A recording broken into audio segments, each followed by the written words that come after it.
우리가 하나님의 거룩한 자녀이며 우리의 행동을 통해 하나님의 뜻이 세상에 전달된다라는 것을 안다면 우리는 세상에서 다른 삶을 살게 될 것입니다.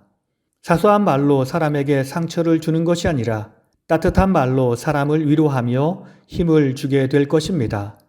오늘 이 하루가 모든 사람 앞에서 선한 행동을 보여 믿음의 본으로 살아 내가 만나는 모든 사람이 나의 삶을 통해 주께 영광 돌리는 아름다운 하루가 되길 예수님의 이름으로 간절히 축원합니다.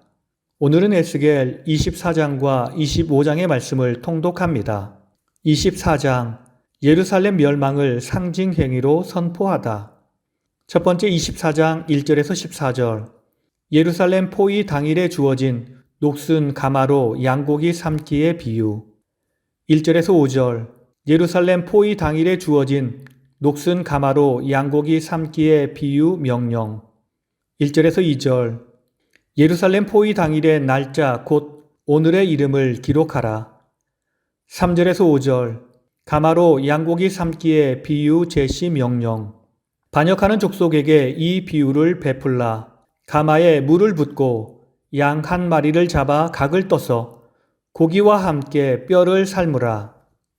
6절에서 10절 포위 당일에 예루살렘에 가공할 심판 집행 상황의 비유. 피를 흘린 성읍 녹슨 가마 곧 그 속에 녹을 없이 하지 아니한 가마여 화 있을진저. 화 있을진저 피를 흘린 성읍이여. 불을 세게 하여 고기를 삶아 녹이고 국물을 졸이고 그 뼈를 태우리라. 11에서 13절 포위 당일에 예루살렘에 심판을 행하시는 근본 목적과 시안의 비유. 가마가 빈 후에는 숯불 위에 놓아 뜨겁게 하며 그 가마에 놋을 달궈서 가마의 녹이 소멸되게 하라. 많은 녹이 불에도 없어지지 아니하는도다.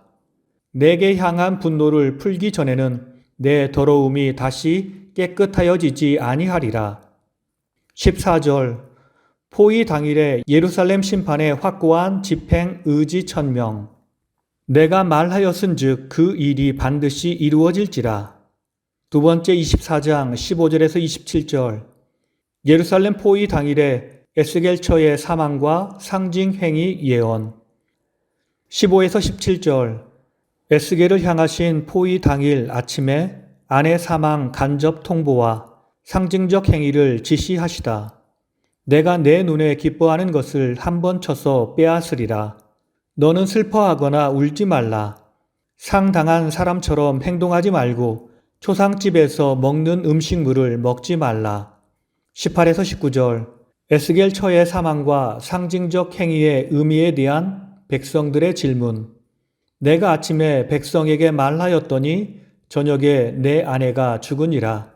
백성들이 내가 행하는 이 일이 무슨 의미가 있느냐고 묻다.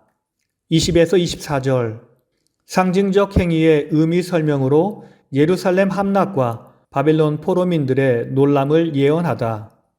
21절 에스겔 처의 사망과 대응되는 예루살렘의 함락. 내 성소는 너희 세력의 영광이요 너희 눈의 기쁨이요 너희 마음의 아낌이 되도다. 내가 그것을 더럽힐 것이며 너희의 자녀를 죽일 것이라. 22에서 23절 에스겔의 기이한 행위와 대응되는 바벨론 포로민들의 망연자실한 놀람 예언. 입술을 가리지 아니하며 사람의 음식을 먹지 아니하며 슬퍼하지 아니함. 죄악 중에 패망하여 피차 바라보고 탄식하리라. 24절 너희에게 표징이 되리니 그가 행한 대로 너희가 다 행할지라. 25에서 27절 예루살렘 함락 이후 남은 자들을 향한 에스겔의 선지자 활동 예언. 포로로 끌려가는 날 곧 그날에 도피한 자가 내게 나와 말하리라. 그날에 내 입을 열어서 도피한 자에게 말하고 다시는 잠잠하지 아니하리라. 본문의 그날은 바벨론 제2차 포로 이송 당시로부터 제12년인 주전 585년에 종교력 10월 5일을 말합니다. 이때는 예루살렘이 멸망한 지 약 18개월이 지난 때였습니다. 그때 예루살렘의 멸망을 목격한 사람이 에스겔을 찾아올 것입니다. 그리고 그는 이미 이 일에 대해서 상세하게 예언한 에스겔에게 예루살렘에서 있었던 일에 대하여 상세하게 들려줄 것입니다. 에스겔은 예루살렘 멸망 소식을 자세히 듣고 자신의 예언이 문자 그대로 성취된 것을 확증함으로써 참 선지자로서의 입지를 포로 공동체에서 더욱 굳히고 더욱 활발히 예언 활동을 하게 될 것입니다. 25장 선민의 멸망을 기뻐하는 나라들에 대한 심판. 첫 번째 25장 1절에서 17절. 유다와 근접한 내 나라에 대한 심판 예언. 1절에서 7절. 유다의 멸망을 기뻐하며 조롱한 암몬 심판 예언. 1절에서 5절. 암몬의 악행 제시와 1차 심판 선언.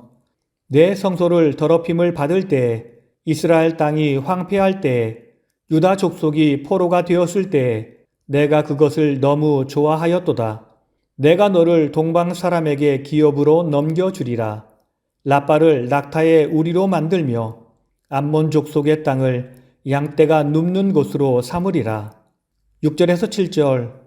암몬 심판의 재선언. 내가 이스라엘 땅에 대해서 너무 즐거워하였도다. 내가 너를 다른 민족에게 넘겨주어 노략을 당하게 하며 너를 만민 중에 끊어버리리라. 오늘 말씀을 통해서 주시는 교훈은 첫째로 종말의 때를 사는 성도들은 세상 앞에 시대의 표징으로 살아야 합니다. 24장 24절을 보면 이같이 에스겔이 너희에게 표징이 되리니 그가 행한 대로 너희가 다 행할지라. 이 일이 이루어지면 내가 주 여호와인 줄을 너희가 알리라 하라 하셨느니라고 말씀하십니다. 즉 에스겔의 행위 곧 그의 아내의 죽음과 그 후에 그가 취한 행동은 예루살렘 멸망과 함께 예루살렘 거민들이 취하게 될 행동의 상징 또는 예표가 된다는 것입니다. 하나님은 에스겔에게 특별한 행동을 요구하셨지만 그 행동은 백성들에게 교훈을 주기 위한 행동이었습니다. 하나님은 우리의 말과 행동이 세상 앞에 하나님의 영광을 선포하는 표징이 되길 원하십니다. 하나님의 뜻을 전달하는 표징이 되길 원하십니다. 그래서 많은 사람이 우리의 행동을 따라하길 원하십니다.